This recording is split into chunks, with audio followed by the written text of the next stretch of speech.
Hello there, everybody. How are we doing again? This is Hachiman's model mashup again.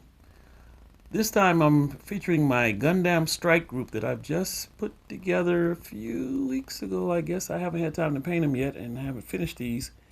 They're pretty much just out the box, still rough. Haven't cleaned them off even, really. Started painting some of the shields and such. Give you an idea how big they are compared to 1/72nd, 1/76 scale figures. That's the size difference right there. Okay? I know it's a little further back than you guys are probably used to looking at. Let me see if I can zoom that in. Yeah, see? Okay, so that's what we're looking at. That's the size difference. So these are some massive models. And these aren't even the biggest ones that I use.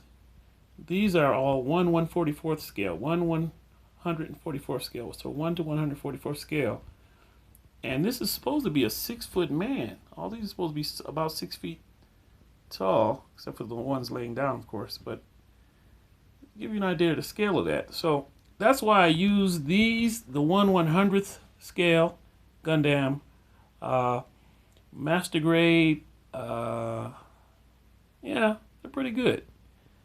But once you get over, I would say 6 inches, 6 to 8 inches, it's a little ridiculous. Okay. A planet with the gravity of Earth would have to have some crazy good technology for these things to be able to move quickly. Now, at this size, if you've ever watched the Gundam animation, there's quite a bit of movement going on. Also, Macross too, right?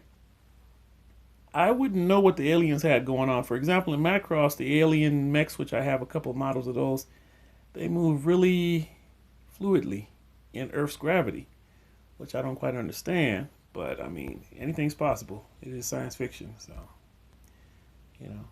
Excuse the shakiness of the camera. I don't have a camera right now. This is being done on my phone. Here's one from the back showing one of the models has his shield worn in rear position. That's from the side how it looks. Okay. And this one I've started painting the shield. He has it in the front forward position. Side where he can swing it around if he needs to cover himself. Here's another Gundam. And I'll put in the descriptions later. But basically, this is a GM Command type here from the Gundam series. 1/144th scale. RX 78, I believe. I don't know. These are all RX 70 somethings. I'm not quite sure. I have to look back on the box again to be sure. But look at the difference in size. Wow. That's crazy. And if you look at the difference in the back here, the Gundam regular model, that's the jetpack on the back. Okay. And you can see you can have accessories. And there's actually another series that Bandai makes called 30-minute missions, which a lot of they're the same scale, 1/144th scale, 1 and 144th scale. But a lot of their accessories fit the Gundams. So you can mix and match, I would assume. I haven't gotten any yet. I've been busy doing other things, but see the difference in the backpacks? Like I said, I haven't cleaned them. I haven't painted them yet, but they should clean up pretty good. These seams here will have to be covered, painted. But yeah, part 2 of an ongoing series. So I just had a little time to do it today. I've been out and busy lately, haven't had time. I will be hitting you up if you're interested in futuristic wargaming, historic wargaming, fantasy wargaming. I don't do a lot of things that encourage magic because to me that's not something to play with. But to a certain extent, I mean the Star Wars genre with the Force and stuff, that's kind of cool, you know. And like I say, a lot of times magic is just technology we don't understand yet, so it is what it is. But my point is that always regular weapons usually beat spells hands down. Okay? So, in real warfare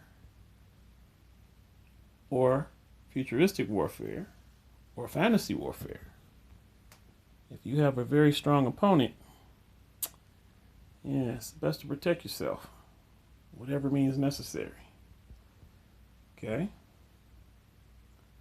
All right. And this is the end of episode 2. These are all Bandai 101 to 144th scale. These figures are from, let's see, Fujimi. And I do the one color scheme because that way it's much easier at this size to have them on a battlefield to be separated after you finish playing.